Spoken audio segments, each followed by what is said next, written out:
Em nome do Pai que me criou, em nome do Filho que me resgatou, em nome do Espírito Santo que me santificou, divina vontade, reina na minha vontade.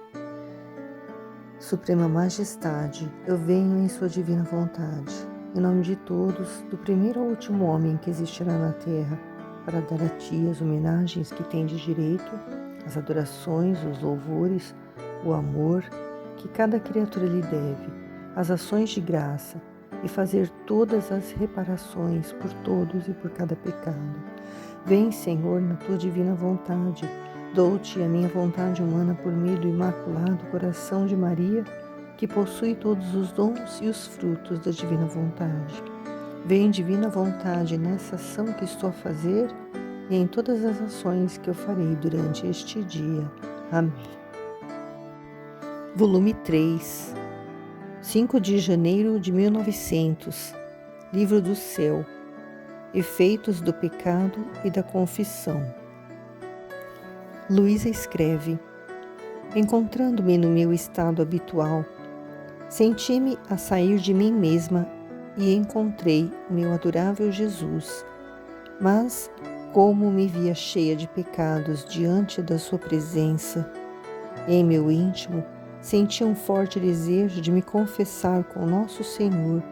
Por isso, me dirigindo a Ele, comecei a dizer minhas culpas e Jesus me escutava. Quando terminei de falar, dirigindo-se a mim com um rosto cheio de tristeza, me disse: minha filha, o pecado, se é grave, é um abraço venenoso e mortífero à alma, e não só a ela, mas também a todas as virtudes que se encontram na alma. Se é venial, é um abraço que fere, que torna a alma muito débil e enferma, e junto com ela adoecem as virtudes que tinha adquirido. Que arma mortal é o pecado! Só o pecado pode ferir e matar a alma. Nada mais pode danificá-la. Nada mais a torna ignominiosa, odiosa diante de mim, senão só o pecado. Luísa sempre começava a escrever falando da ausência de Jesus, do quão era difícil para ela ficar sem ver Jesus. Mas nesse trecho deste dia 5 de janeiro, que já era o início de um novo ano, data de 1900, Luísa começa diferente. Ela começa a falar que ela estava se sentindo cheia de pecados na presença de Jesus. Por que Jesus permitia que ela se sentia assim e ela escrevia tudo isso? É para mostrar para nós o conhecimento que nós precisamos ter de nós mesmos, a começar pelos nossos pecados, para podermos morrer para a nossa vontade humana, para podermos nos esvaziar totalmente para receber tudo aquilo que Jesus quer viver através de nós. E então Luísa começou a se confessar com Jesus, e ele estava ouvindo, ele escutava, assim como o sacerdote na persona Christi, na hora que ele está ali no confessionário, ele é a persona Christi, ele está ali para ouvir e absorver os nossos pecados, se eles tiverem sido confessados com toda a contrição da nossa alma, que ele sente que é verdadeiro o nosso arrependimento, E ele fez isso. Jesus escutou Luísa e quando ele terminou, ele estava triste. Se Luísa, que já era praticamente santa, não saía de dentro de casa, que pecados que ela poderia ter que entristecesse Jesus? Mas não existe pecado pequeno e pecado grande. Pecado é pecado. Pecado ofende a Jesus. E ele fica triste. Ele disse para ela que se o pecado é grave, é como um abraço venenoso e mortífero à alma. E não só a alma, mas também a todas as virtudes que se encontram nesta alma. Para a gente ver o quão grave é o pecado né? Um pecado grave, né? Como ele fere a nossa alma, ele mata todas as virtudes que a gente podia ter. E depois ele fala sobre o pecado venial, que é um abraço que fere, que torna hábil, que torna a alma débil e enferma. O que é débil? Debilitada, fraca, né? Porque se a pessoa ela está no pecado venial e a alma fica débil, enferma, debilitada e enferma, né? Doente, a tendência é piorar, né? É ir para um pecado grave que vai, né, como um veneno mortífero à alma, vai matar todas as virtudes e a pessoa vai se tornar uma pecadora mesmo, né? Uma pecadora consciente, porque o pecado grave é um pecado consciente. E junto com a alma, num pecado venial, todas as virtudes também ficam doentes, ficam enfermas, né? E como eu disse, a pessoa tende a pecar gravemente e se afastar totalmente de Deus. Então, Jesus disse que o pecado é uma arma mortal, que só o pecado pode ferir e matar a alma, nada mais pode causar algum dano à nossa alma a não ser o pecado, que ela torna a nossa alma odiosa diante de Jesus. Não tem nada que torna a alma mais odiosa diante de Jesus, senão o pecado. E Luísa continua escrevendo: enquanto dizia isto, eu compreendia a feiura do pecado e sentia tal pena que nem sequer sei explicá-la.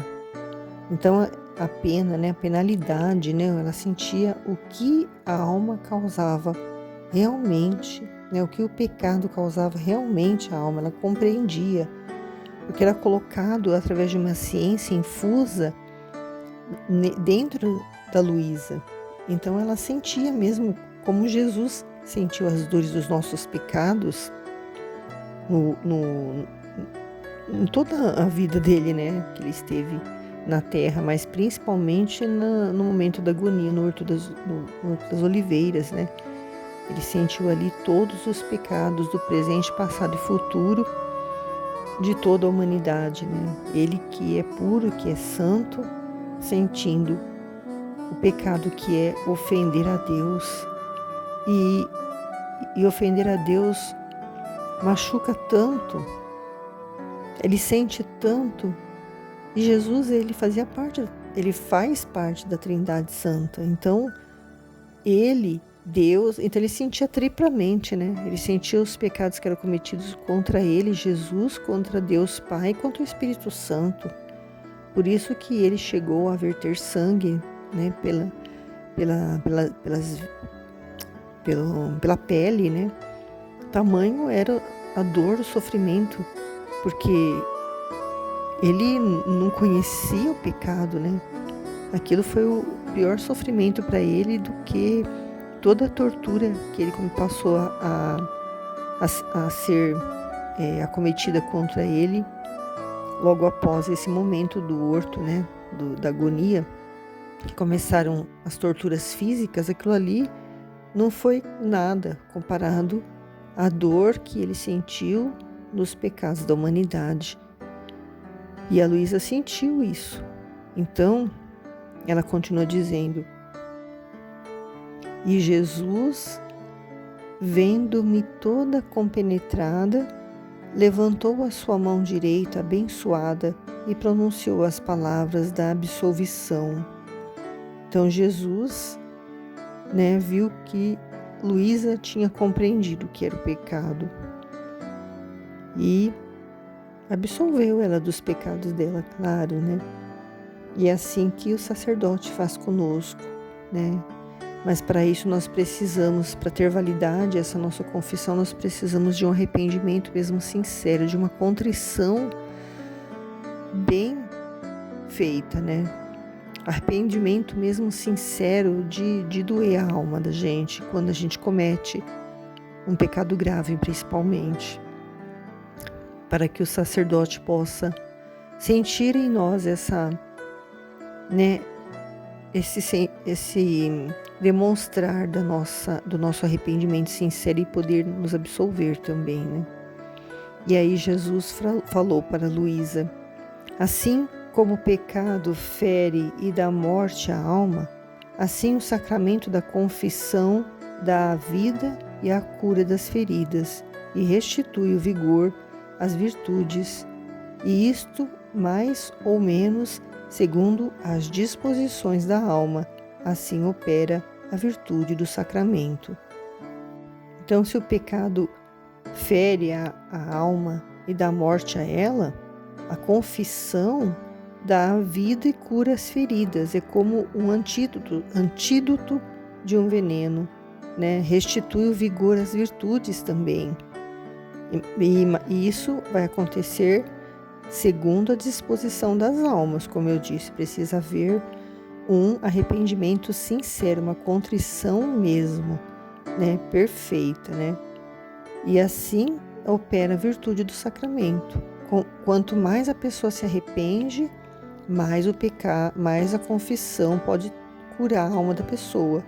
Agora, se ela se arrepende, mas ela não se arrepende totalmente, ainda fica algum sentimento nela de culpa, algum outro sentimento ou pensamento nela, então a confissão ela vai ter esse efeito de não curar totalmente a alma, né? Vai ficar ainda, né, uma sequela, vai ficar ainda uma cicatriz, vai ficar ainda alguma coisa ali que vai precisar ser ainda trabalhada na pessoa, né, para que ela possa realmente vir a se arrepender sinceramente, né, para poder ser totalmente curada a alma dela. E aí a Luísa termina escrevendo: pareceu-me que a minha alma recebia nova vida depois que Jesus me deu absolvição. Não sentia mais aquele incômodo de antes. Então ela estava se sentindo incomodada porque ela estava se sentindo, né, pecadora, né, diante de Jesus, né? Ela se sentia cheia de pecado na presença de Jesus, mas depois que ela se confessou, pareceu que ela recebeu uma vida nova, né? E realmente, quando a gente está em pecado mortal, né, o pecado grave, a gente confessa mesmo com toda a nossa sinceridade, com todo o nosso arrependimento, né, verdadeiramente, a alma fica mesmo nova. A pessoa sai dali renovada, transformada, uma nova pessoa. E ela precisa, para continuar, né, nessa graça, não cometer mais, pelo menos aquele pecado, né? E os outros pecados não tão graves, ela também tem que se arrepender, confessar e não cometer mais, né? E ela termina dizendo: sempre seja glorificado o Senhor e sempre lhe sejam dadas as graças. Amém.